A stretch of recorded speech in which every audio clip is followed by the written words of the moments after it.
pag-usapan natin tong yung crush ni Lisa Smugs, okay? Kilala niyo na tong crush ni Lisa Smugs. So, yung crush ni Lisa Smugs na si Pervert Guevara, nalala niyo yung mga expose natin na itong si Pervert, okay? Dati siyang Deputy Executive Secretary under Bersamin at now inilipat naman siya sa bilang commissioner ng Department of Finance. Pakita lang muna natin. Ayan po. Oh. So anyway, yeah. Ayan, bakit ayaw? Ano naman akong bonggang-bonggang. Ayaw makita ang ating, okay. Ayan. Okay. Wala. Okay, anyway. So, in-appoint siya ng commissioner. Okay? Sa Department of Finance. Sino ba itong yawa na ito? Okay? Itong yawa na ito yung mga in-inform ko sa inyo last year. Alright? Si Guevara, kung saan may kinasasangkutan o nasangkot na sa Security Exchange Commission sa graft and corruption. Alright? Ito, tingnan natin sa bilyonaryo. Ayan o, tingnan mo. Pakita ko lang sa inyo, ha? Ayan, kasi naka-chuba-chuchu tayo. Okay. So, itong taong ito, ilang beses natin inano sa inyo to, pinasabog ng bonggang-bongga. Ito, tingnan sa bilyonaryo, ha? Okay, ayan siya, Senior Deputy E.S. Hubert Guevara named as, ito siya, Security Exchange Commissioner. Ayan. Okay? Commissioner ng, ang julul. Okay? Yung mga julul, ginawa ng commissioner. Okay, yan ay papakita yung mukha para alam nyo. Alright? So, dito sa kabila, tignan natin. So, yung julul na yan, ay ginawa ng commissioner ni Lisa Smugs. At siya ay crush ni Lisa Smugs. So, ipaalala lang natin sa inyo, mga kababayan, dito sa Bull Jacket. Ayan po, para makita ninyo. Alright. Alright, sa Bull Jacket. Okay. Kita nyo, di ba? Nung alindog ko lang nakikita nyo. Alright, so ayan siya. Ayan, okay. Yan, Senior Deputy, Okay, rara. Mga hayop. Okay. So, yung taong yan, mga kababayan, siya yung paulit-ulit kong sinasabi sa inyo na kasangkot, okay, nila Bersamin sa executive sa executive secretary's office na kasabwat ni Lisa Smugs sa pagbebenta ng mga appointments. Okay? Itong issue natin dati, kung naalala ninyo sa SBMA, di ba? Yung mga bayaran ng pwesto doon, we're talking about 300 million ang mga naging eksena doon ng mga bayaran, at sila dyan sa executive secretary ang magkakasabwat, at si Lisa Smugs ang kanilang mastermind. Okay? At itong si Jutok, may Jutok kasi yung Jonganga Bells. Yung Jonganga Bells, ito kasi ni Pervert, Macquiao, okay? So anyway, right? Siya din yung taong sinasabi ko sa inyo na may Diyosawa na nagpi-PDA, okay? Sa kanilang jowa dyan sa loob ng compound ng Malacanang na pupugaran ng mga peste, ng mga daga, ahas, lahat na lang, sabi ko nga, Kingdom of Kingdom of Animals, parang gano'n, di ba? Animalia, I forgot my Kingdom Animalia. Ayan, Kingdom Animalia. Alright, so, ngayon, mga kababayan, itong si Guevara, siya din yung naka-witness, hindi naka-witness, siya yung kinuntsaba ni, Animalia. Okay? So, yung kinuntsaba ni Lisa Ahas Araneta Smugs Butod na makipag-meet up sa Smart Magic. Remember yung signed affidavit ni Attorney Glenn Chong na sinabi niya, guys, I need 2 technical guys for the meeting sa Smart Magic. Remember that? Sinasabi ni Attorney Glenn Chong sa rally sa Cebu sa kanyang signed affidavit. Iyan siya. Okay? Isa siya. Diba? Isa si Ivan Uy, DICT. So, yan si Guevara. Ngayon, mga kababayan, Bakit hindi ba bitaw-bitawan ni Lisa Smugs yung taong yan? At inilipat pa ngayon as commissioner. Oh. Eh di mangungumisyon na naman. Non-stop ang kanilang pangungumisyon. So, ang sistema mukhang tatanggalin na si Bersamin, kaya naglipatan na sila. Lilipat si Bersamin sa ibang department, or I don't know kung mai-retain pa siya, kaya ba nilipat na itong si Pervert Guevara as Commissioner ng Department of Finance. Kasi nga ang mantra, ano ni Lisa Smugs, yung kanyang qualities na hinahanap sa isang appointee ay ang question lagi niya, do you think he or she can deliver? Since ito si Guevara ay laging nagdi-deliver, sagana ang kipay ni Lisa Smugs, yun, lipat na naman sa Department of Finance. So, ito yung mga supposedly nanunungkulan sa taong bayan. Okay? Pero, kahit halongkatin nyo yan, may record na kasangkot-kasabwat itong si Guevara sa Security Exchange Commission para paboran, okay, yung mga kasabwat din nilang mga negosyante. Okay? Huwag natin i-detalyado yung mga issue, pero andyan yan, i-google nyo, nakasabwat sa graft and corruption o nasangkot sa graft and corruption yung buwaka ng inang ito. At yan ay crush ni Lisa Smugs. Sino nagsabi sa akin yan? Sinabi naman ni Attorney Glenn Chong yan during interview kasi nga sila yung magkakasama during the campaign ni Kuting at Ahas dun sa technical side, okay, ng campaign nila. To ensure sana o to make sure na hindi madaya si Kuting. Remember the electoral protest, So, maraming tumulong kay putang inang Lisa, yan, buha ka ng inang yan, kasama si Atty. Glenn Chong, para i-ensure o make sure na hindi madaya yung election. Dahil nga ang claim nila noong 2016 to 2022 ay dinaya sila ni Robredo. Pero yun nga, mga kababayan, sila pala ang nakipagsabwatan sa Smart Magic. Hindi sila. Si Lisa Ahas Araneta ang nakipagsabwatan sa Smart Magic. And now, di ba, matapos nilang ilang milyon o bilyon na ang nasaid o nagbentahan ng mga posisyon from Office of the Executive Secretary, itong si Guevara, lipat naman, okay, sa finance. Pareho lang naman may pera yon. Okay? Pareho lahat naman ng ahensya ng gobyerno may pera. Hanggat may pera, sabi ko nga sa inyo, kahit isang neuron ang natitira kay Ahas, kay Lisa, ay magnanakaw ang putang inang yan. Buha ka ng inang yan. Okay? At ngayon, mga palangga, yung hayop na yan, hindi titigil yan sa panggigipit sa ating lahat. Sabi ko sa Lisa, putang ina, hindi uubra ang kaputahan mo dito sa Amerika. Okay? May nakarating sa akin, hindi lang natin pwedeng ma-share ngayon, mga palangga. Alam niyo naman gumagapang yung hayop na yan. Gumagapang ka, gusto mo i-undermine, gusto mo i-undermine ang batas ng Amerika.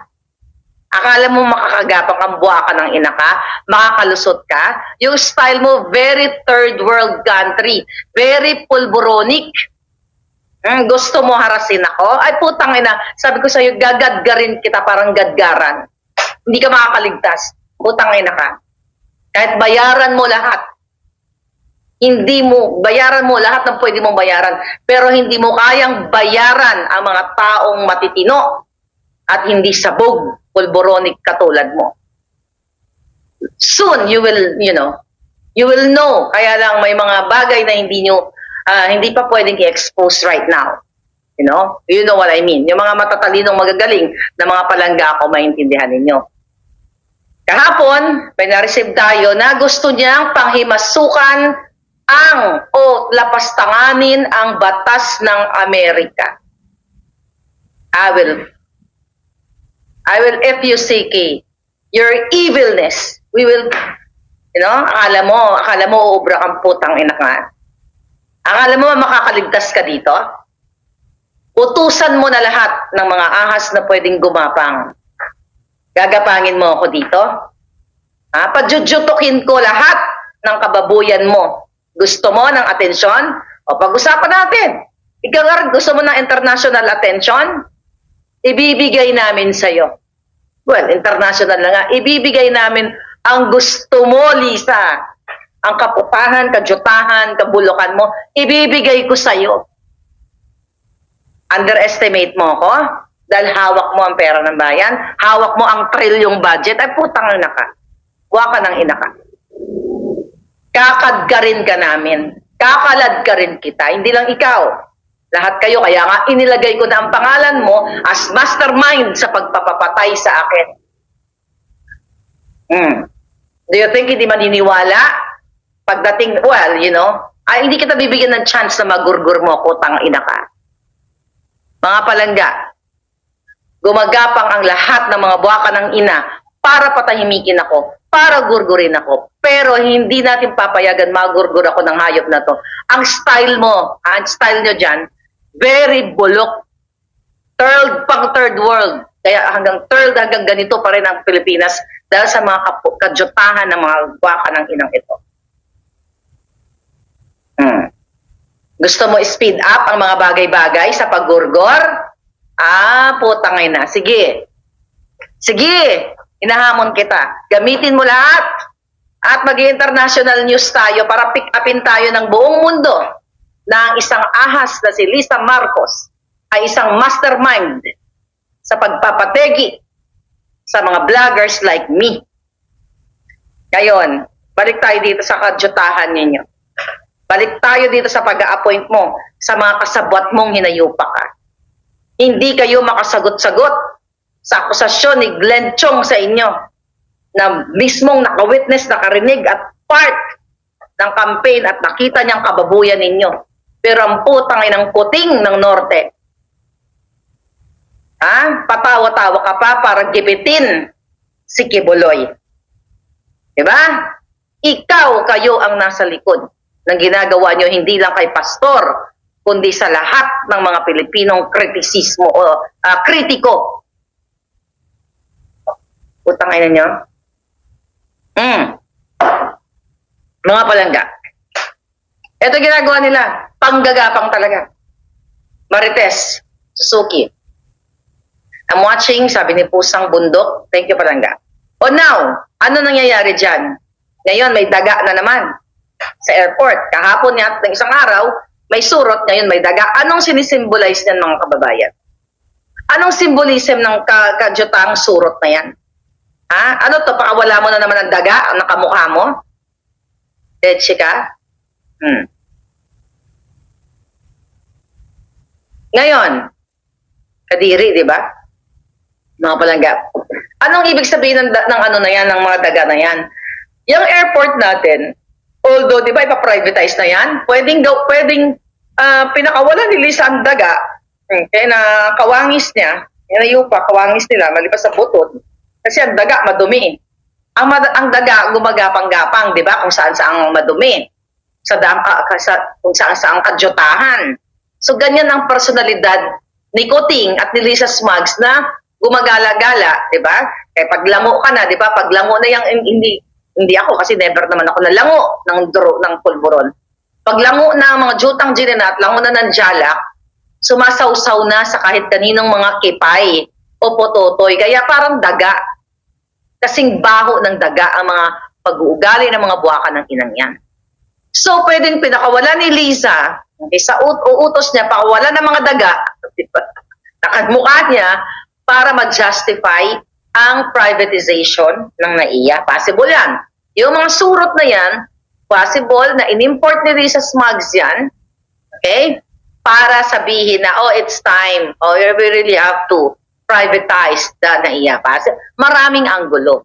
But, mga kababayan, yung jutang ng kahayupan ng gobyernong ito, yung airport na yan, port of entry yan. Okay?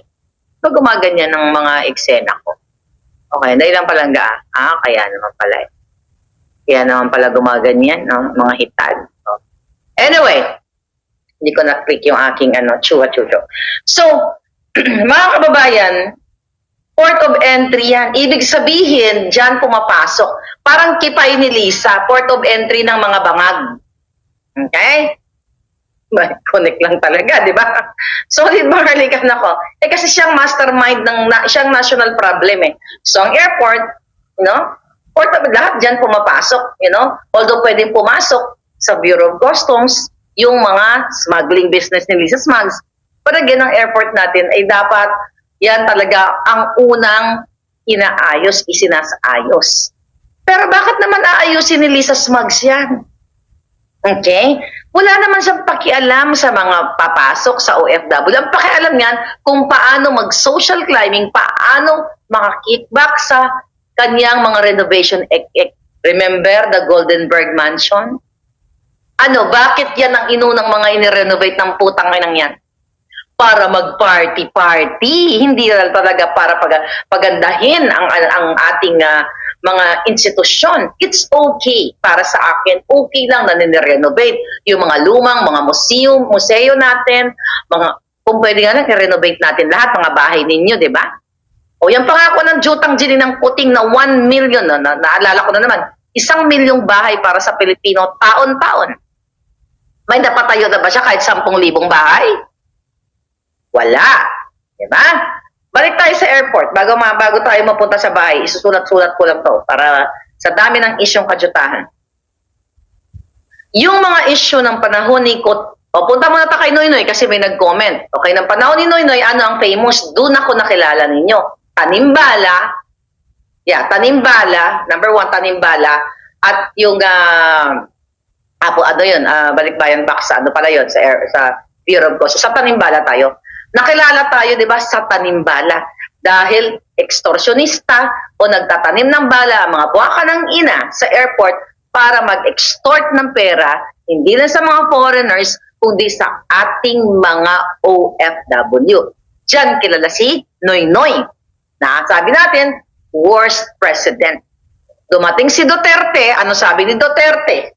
Mga buwaka ng ina nyo dyan sa airport, pag nalaman ko na nagtanim kayo ng bala, ipapalunok ko sa inyo. And true enough. Diba? Simula nung nag-knock si Pangulong Duterte ganyan, nag-improve ang airport habang nandoon siya. Walang nagtanim ng bala. Wala kang masyadong naririnig na nangingikil o nag-extort. But definitely, may mga mangilan-ngilang cases. Pero hindi talamak, hindi rampant. You know that? Dahil ako, ilang beses ako umuwi nung panahon ni Duterte. Walang nangingikil, walang kung ano-ano. Dumating si Kuting, 2022. Ano ang unang mga nangyari dyan? Brown out. Offloading sa mga OFW. Offloading sa mga inyong mga Pilipino. Well, sa ating lahat, yun dyan mula sa Pilipinas na nag-travel papuntang Thailand o sa Asia para magbakasyon. Diba? Naalala niyo yung mga issue in the past years, magto 2 years ng hayop na Kuting. Yan yung mga isyong ibinigay yan yung mga ibinigay ni Kuting ng administrasyon ito. Brown out, pangingikil, paglunok ng $300 ng isang taga airport. Diba? Remember yung may Thai, okay? Nag-stop over lang siya, nag-layover lang siya sa Pilipinas, ninakaw yung kanyang $300, tapos nilunok. Dahil para hindi maitago niya, tangay na. Nakita nyo, ang ligasiya ng putangay ng gobyerno ni Kuting. Lunok, ngayon, daga, mga kamukha nila. Pinipesti na tayo. Okay? Sila ang pesti sa lipunan. Surot lahat. Bakit? Before i-privatize sana yan. Bago pa i-privatize. Although, may good and bad ang privatization kung maganda ang kanilang intensyon. You know what I mean? But the intention of this Jutang Gini ng Kuting government ay laging kasamaan. Tangay na yan.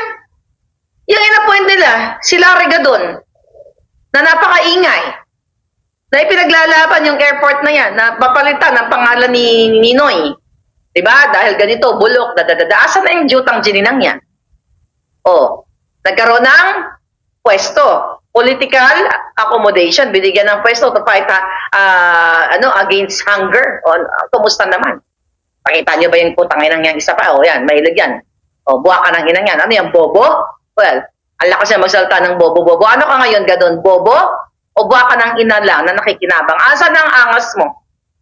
Sa airport na palitan ng buwaka ng inang pangalan ng ni Abnoy, sabi mo, mas Abnoy pa kayo mga putang ina ninyo, masahol pa kayo sa demonyo, masahol pa kayo kay Noy Noy. O, asan ka na? So anyway, balik tayo.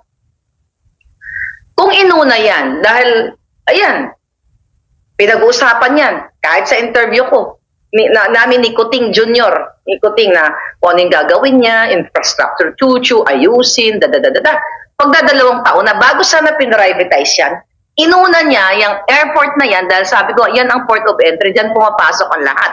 Parang kipay ni Lisa na pumapasok ang lahat. Ang pera ng bayan pumapasok. Kung pwede isaksak niya kung meron pa siyang dapat saksakan sa butod niya, isasaksak niya lahat. Port of entry yung jutang gininan yan sa pagnanakaw ng kaba ng bayan. So, mga palangga, bakit hindi inuna yan? Kasi nga walang pakialam ang gobyernong ito. Mas gusto nilang i-renovate ito few days ago, yung La Peral Mansion. Diba? La Peral Mansion. Sa Malacanang. Anong ginagawa? Puro na lang social climbing.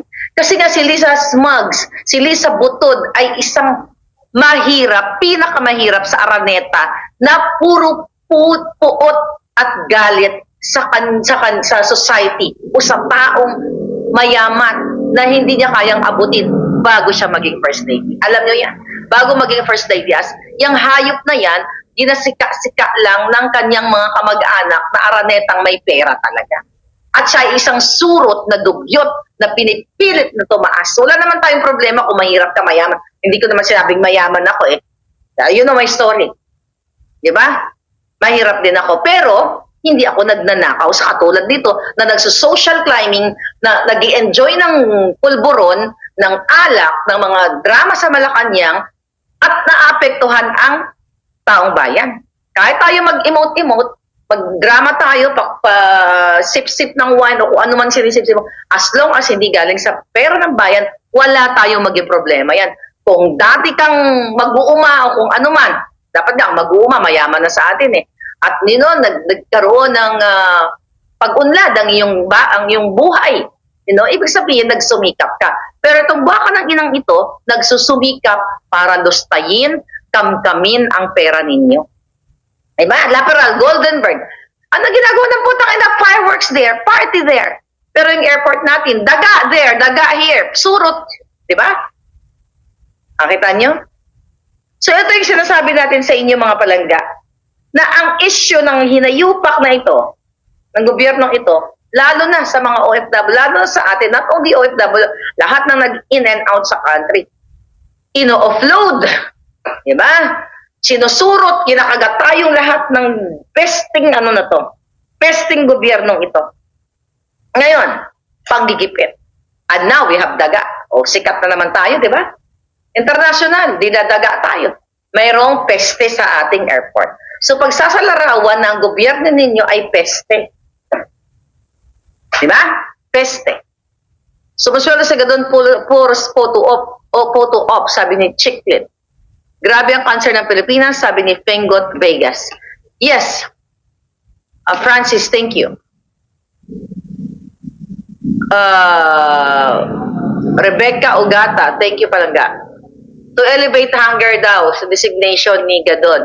Yeah, to elevate, sabi niya, yeah, instead of to alleviate, to elevate. Exactly, I like that. I like that palangga. Sabi ni H, to elevate hunger down designation ni Gadon. No, nowhere to be found na siya ngayon. Exactly, sabi, alleviate para mabawasan, diba, ang kahirapan o mabigyan ng kalinga itong mga mahirap para hindi na magutom. Ngayon, lalong tumataas. Kaya nga sabi ko, political accommodation lang yung pwesto ni Gadon.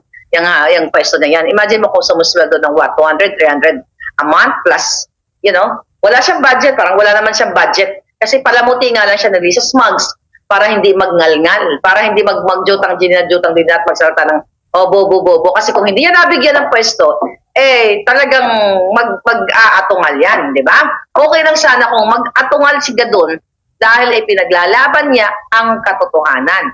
Magkatotoo sa atin dito, di ba? Bumubuga tayo ng apoy, hindi dahil hindi tayo nabigyan ng pwesto. Bumubuga ang ating apoy dito dahil sa injustice, sa kababuyan na ginagawa. Pero si Gadon, ano eksena ang tapang-tapang, di ba? Asan ang tapang ng putang inang ito? Ang daming issue. Bigas. Ito, sa Senate, chacha, wala, tahimik. So, ganun talaga kapag ang tao ay walang prinsipyo, puro lang angas, pero walang puso para sa inyo. Tandaan niyo yung mga taong yan. Kasi kung may angas yan, at kung meron niyang puso para sa inyo, hindi niya tatanggapin yung pwesto na yan. Dahil nakikita niya yung kabulukan. Alam naman niya sa sarili niya eh. Bakit natin siya sinasama dito? Dahil isa yan sa maingay. Kasi nung panahon ni Noy-Noy, tungkol sa airport na yan, airport. And our subject right now is airport. Pero tahimik ang Jotang Jinina. Nakasabay ko yan during the inauguration. Nakasama ko sa table. Okay, ang pamilya niyan. At makikita mo talaga na mga walang modo. Okay? Ngayon, mga kababayan, Lisa Daga, ha. Correct. International Air Surot Terminal, sabi ni Dennis Carpian. Okay. So, mga kababayan, itong nangyayari sa atin, punot dulo ito ng pagiging national problem ni Lisa Smugs. Recently, ano pa mga issue? Yung Bugatti issue, remember that? Yung Bugatti, dalawang Bugatti na nakapasok sa Bureau of Customs. Okay? Ano nangyari dyan? Sinong kasabwat dyan?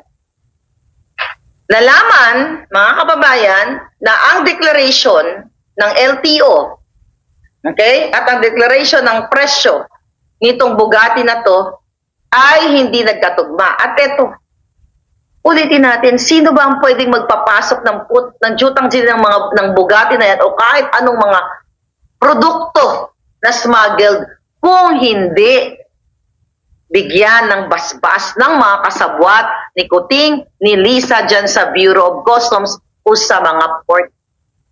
Okay, tingnan natin to. Remember this? Ito mga pangalan.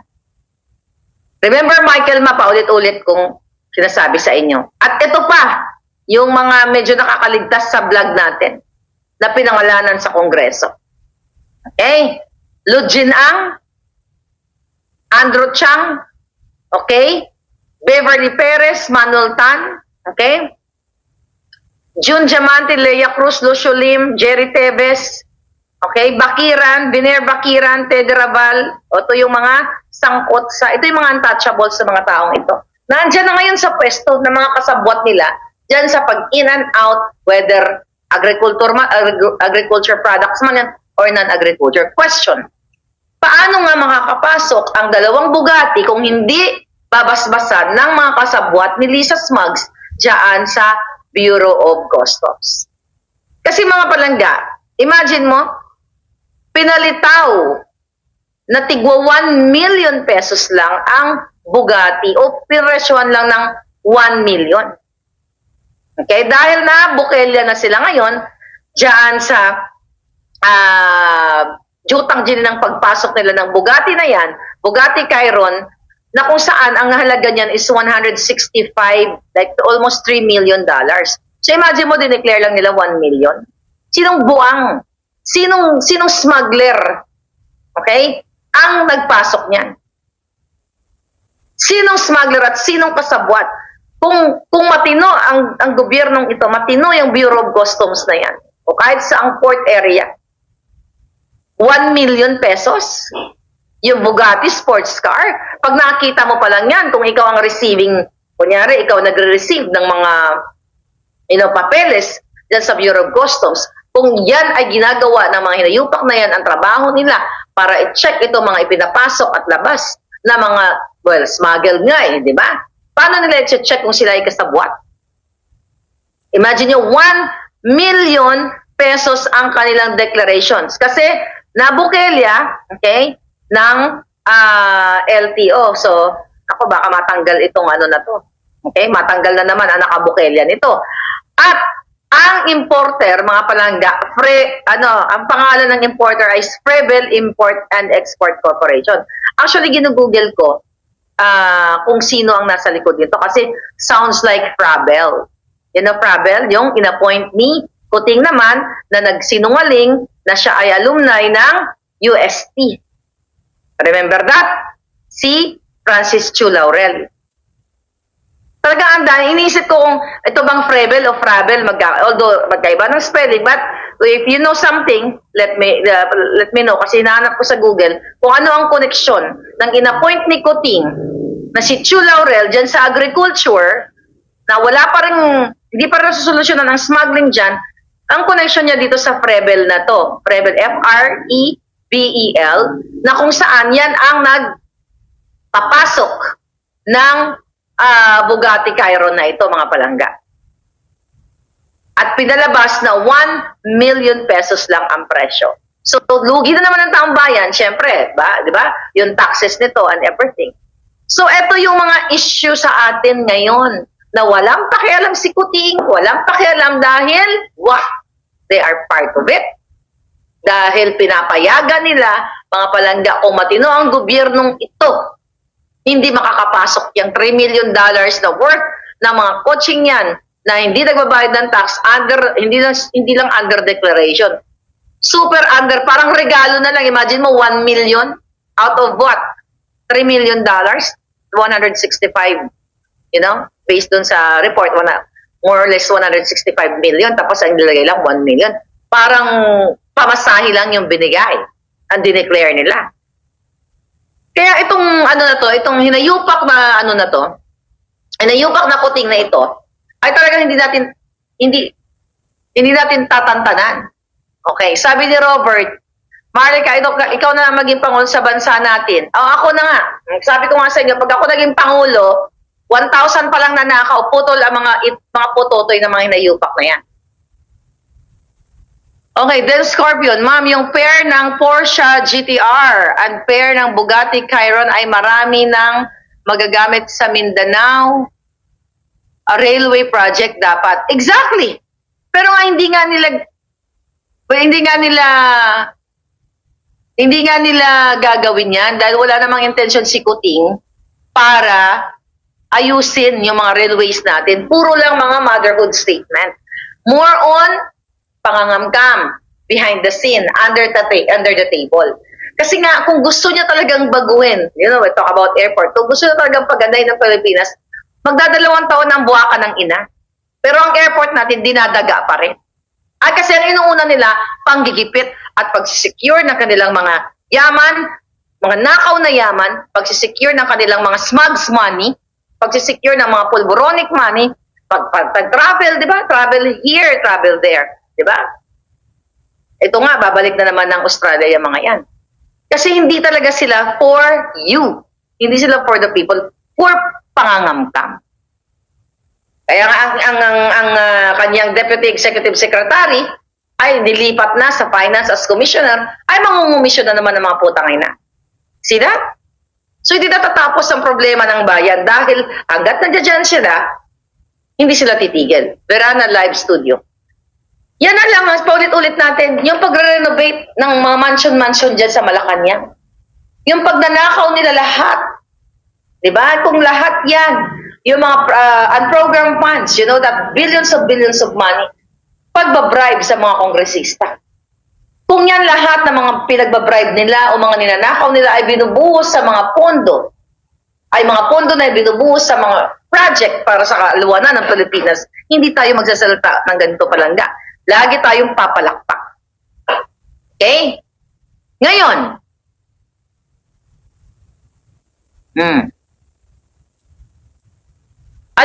anong issue natin dito sa daga at surot na to? So, pinipeste na tayong lahat. Ngayon, papayagan nyo pa ba na magka-leptospirosis kayong lahat? You know what I mean? Yan ang dulot ng daga eh. Yung mga buhay nyo magkaganito. Dadagain na lang kayo lahat dyan. Kag hindi nyo pinigilan yung hayop na smugs na to na panggigipit. Panggigipit sa lahat, panggigipit sa mga military, panggigipit sa mga kapulisan, pagpa-floating, ang daming issue, araw-araw nagdudurusa kayo. Nagdurusa ang men and women in uniform, ang mga pensioners natin na hindi nabibigay ang kanilang mga pensyon na aantala dahil mas inuuna nila ang pagnanakaw.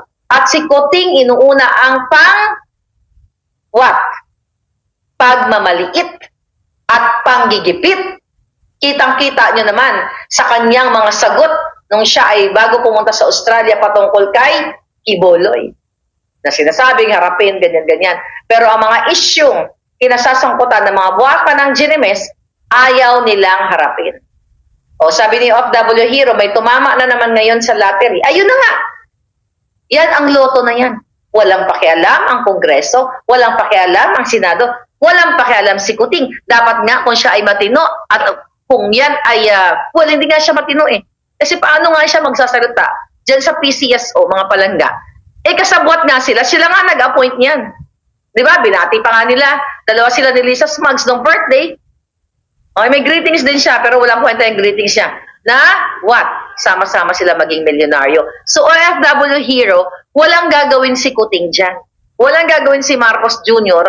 na tanggalin si Robles kasi nga kasabwat nila. Dyan nga sila kumuha ng perang pang putol ng leeg ko.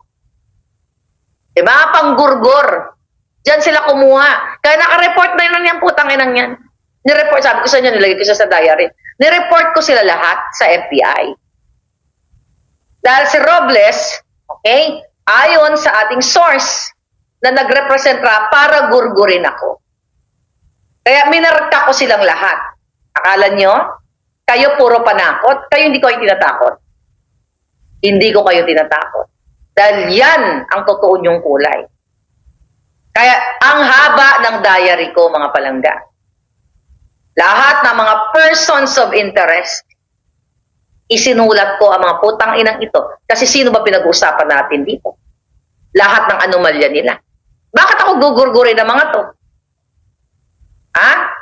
Bakit kung itong hayop na Lisa na to, kung nagsisinungaling kami, ako, si Glenn Chong, tungkol sa akusasyon sa kanya, sa pakikipagsabwatan niya sa Smart Magic, ay ang yabang ng buwakan ng inang ito eh. The most powerful butod o ahas sa lipunan. Bakit hindi niya kasuhan dun sa subject o sa issue, sa kaso na ibinabato sa kanya? Kung matapang ang putang inang ito. Kaso under the table, backdoor ang kanyang galawan. Gagamit siya ng mga proxing tao to harass me para atakihin ako. At sinasabi ko sa Elisa, kakalad ka rin kita. Kung sabi na ito yung laparuhon ka, figure of speech. Okay? Ikaw, kakalad ka rin kita. Kahit sa ang korte gusto mo. Fair and honest fight. Hindi yung kadyutahan mo na gumagamit ka ng pera ng bayan, gumagamit ka ng mga bayaran mong alipores. Huwag mo kaming i-underestimate. Dahil akala mo what? Ang isang Maharlika, walang pera, puro utang yan. Totoo naman. Wala bang, may taga-Amerika, Europa ba dito na walang utang? Diba? Totoo naman. Okay. Pero wag mong i-underestimate ang katotohanan at kayang gawin, okay, ng taong nagsasabi ng totoo at kayang panindigan ang lahat ng mga ibinato sa'yo, lalo ka ng juta ka. Lalo na ang pakipagsabwatan mo sa Okada na hawak ko ang ebidensyang gaga ka. Ano? What? Papabiyahe-biyahe kayo sa Australia kung saan para to attract the FDI, Foreign Direct Investment Jutang Ginina. Mismo ang mga foreigner na nagdinegosyo niya, na nagnegosyo na sa Pilipinas, ini-extort ninyong hayop ka. Inaagaw nyo negosyo, tapos sasabihin nyo, iikot kayo sa buong Pilipinas, buong mundo, para kumuha ng mga jutang ginang pledges na yan. Kahayupang pledges. Oh, million kaya ang utang ko, sabi ni Ana. Ako din, million. Million na, nadagdagan ng mga jutang ginines ko, mga palangga.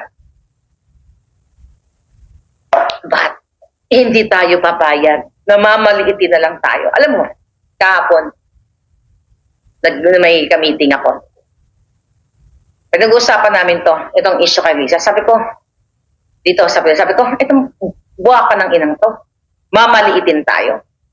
Sabi ng friend ko, your fight is my fight.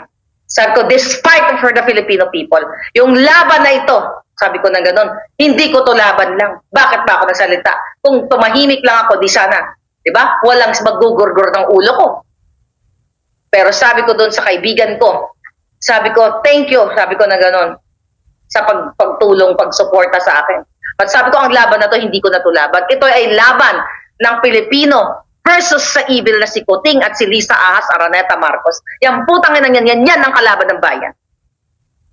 Kaya lahat ng pangyayaring pagigipit sa mga vloggers o dyan sa Pilipinas o sa mga taong sa gobyerno, sa mga men and women in uniform na tinatanggalan kayo ng trabaho, tinatanggalan kayo ng kinabukasan, pinafloat kayo, hinahagis kayo kung saan, sa bundok, ibok-ibok, at hinihiwalay kayo sa inyong mga pamilya dahil pinag-initan kayo ni Lisa Ahas, tayo ay magkakampi lahat. Ito ay laban natin versus this evil na butod at ni Kuting. Kaya sabi ko mga palangga, kung si pastor ay appointed o anointed son, pareho lang tayo. Tayo din. Tayo ay itinalaga dito na magsama-sama para labanan ng demonyong ito. Demonyo sila. Nilagpasan nila sa Satanas. Kaya hindi ko lang to laban. Kasi kung para lang to sa sarili ko, okay? Sabi nga ng isang kachika ko, pwede ka namang, wag mo na lang sila pag-usapan para hindi ka na nila gapangin. Hindi, putang ina, gapangin nila ako. Tatayuan ko sila ng harapan. Hindi ako traidor. Sabi ko nga, you know what, palangga, sa tingin mo ba, itong mga putang inang ito, kung matatapang ito, di ba? Hindi ko atrasan to mga palangga. Kung gusto nila punyal, anong laban? Kahit anong laban ang gusto nila, pero hindi to lalaban ng harap-harapan. Gusto nila may boxing gloves, sparring, fencing, kahit hindi ko alam yan, pag-aaralan ko. Kamao sa kamao, tatama talaga tong tangay na to sa ahas na to, mga palangga. Kung kaya niya ng kamao sa kamao. Kaso lang, hindi ka lalaban yung mga yan ng parehas. Ang laban yan, patraidor. Panggugurgur, kaya nga mag-hire ng manggugurgur kasi gusto nila akong gurgurin, gusto nila akong patahimikin. Kaya ito pinapractice ko na talaga to, itong kamaong ito, para pag nagkaharapan kami, pero hindi naman talaga harap yan.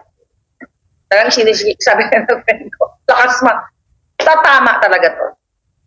Talagang itong kamao na ito, mga palangga, na pinractice ko sa sagingan nung bata ako. Di ba? Sa probinsya, sagingan man lang ang pinagpapraktisa natin. Pero hindi nga sila lalaban. Pailalim, patraidor. Gugurgurin tayo isa-isa. Hindi lang literal. Di ba? Ang kinabukasan natin. Kinabukasan ninyo. Kaya galit na galit sa akin. Bakit? Bakit sila galit na? Bakit gusto akong patayin? Bakit gusto tayong gurgurin? Kasi nga effective at totoo ang sinasabi natin dito. Kasi kung wala namang kwenta pinagsasabi ko dito, June pa lang, hindi sana hindi yun nakita sa balita. Diba? Na bago pa naging news, lumabas na muna sa bunganga ko. At least, abangan mo, malapit na. Okay? Malapit na yung extraction, expose ko sa'yo. Extraction yung kidnapping participation niya. Tanga ina ka. Kaya kagalit, gusto mo ipagtsugi ako. Kasi nalalaman ng taong bayan ng kababuyan, kahayupan mo na pati mga bata, pati pamilya, away ng pamilya, pinanghihimasukan mo at ikaw ay mastermind ng pag-extract o pagdukot, gamitan ng puwersa ang kadyutahan mo. Kung nakakamatay lang ang bunganga ko, patay ka na, matagal ng hayop ka. Pumantay na ang paa mo. Hayop ka. Hanggang kailan pa tayo ganito? Sabi ni Waidam. Malapit na yan, palangga.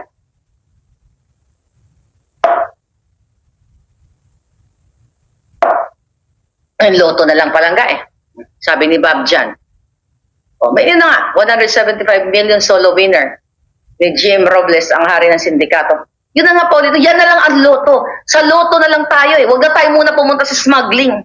Kasi hindi tayo pwedeng mawala. Well, smuggling, ito Bugatti, pinag-usapan natin kanina. Diyan na lang. Binababoy na tayo. At lahat tayo gustong gipitin. Lahat tayo gustong kasuhan. Kaya nga sabi ko nga sa inyo, even mga friends ko here, may lawyer friend na nakausap ko kahapon. Sabi ko sa kanya, I will fight. these evil people. I will fight this putang inang kuting na yan. Sabi ko, itong laban na ito, this is not about me at yung mga taong ginagamit ni Lisa Smugs. This is about the Filipino people at sa mga buwaka ng inang itong hayop na gobyernong ito. Bakit? Sino ba ang pinagkukuda-kuda ko dito? Ano ba?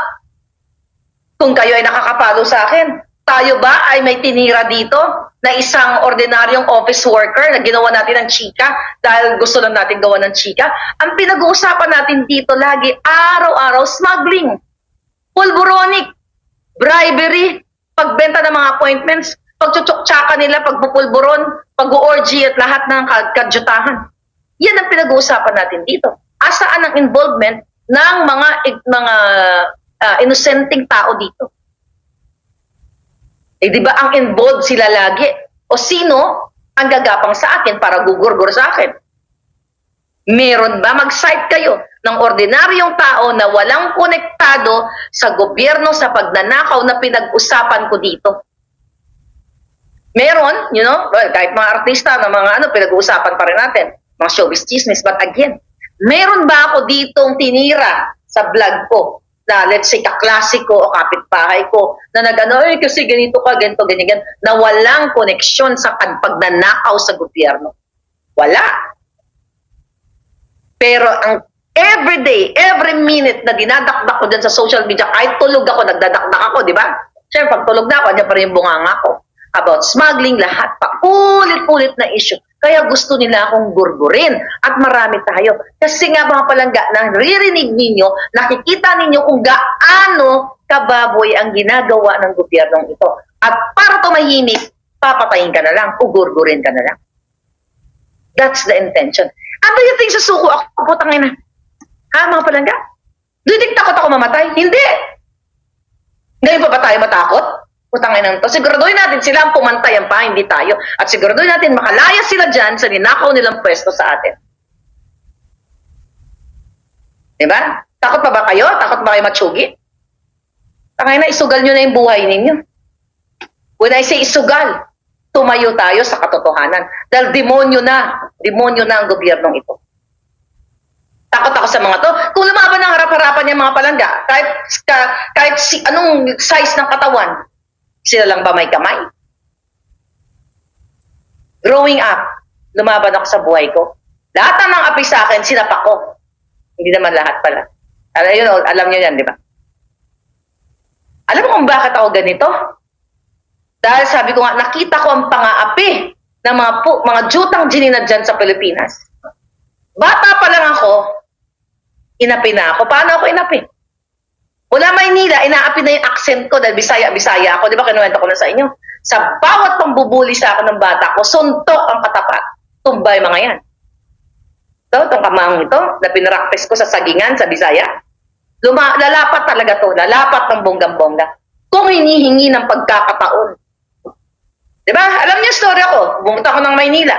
Bisaya. Di sinapak ko. Di tumba. Diba? Kung lalaban lang to ng harap-harapan, boxing, kahit sang arena, kahit wrestling, lahat ng kung anong gusto nilang laban. Kahit si Kuting, hindi ko atrasan yan. Lahat yan. Pati si Michael Ma. Kung harapan. Harapan kayo, sige partida, babae ako. Para naman ma-practice ko yung inaral ko dun sa Bisaya. Kaya ko umakyat ng nyog. Kaya ko kayong kaladgarin hanggang taas ng nyog at laglag ko kayo ng jonggang-jongga doon. Serious. Na yung mga tactics na military na yan, ginagawa namin yan yung bata, yung mga nagtatago sa mga talahib, mga sagingan, yung may baril-barilan ka na, yung baril mo, kahoy, ng bata ako. Yan ang training ko sa Bisaya. Kaya hindi ako umatras sa laban. Hindi ako lumalaban ng patraidor katulad mo, di isang gaga ka. Diba? Matapang ka? Hindi ka matapang, duwag ka. Salot ka sa lipunan. Ang laban nyo, patraidor, pang-traidor, pang-third world country. Dahil akala nyo, ang mga taong gigipitin nyo, ay suri-suri na lang po. Hindi sa panahon ko. Walang sorry-sorry. Ito, ayop ka. Ha? Kakaladgarin ko yung pangalan mo. Lahat ng kababuyan, kahayupan mo, Well, alam naman ng buong mundo. Pero kung gusto mo talaga ng show, ibibigay ko sa'yo. Gusto mo mag-show tayo dito sa Los Angeles? Okay, mag-show tayo. Punta po, imbita natin lahat. Lahat ng mga Filipino-Americans, imbita natin, kakalad ka rin kita.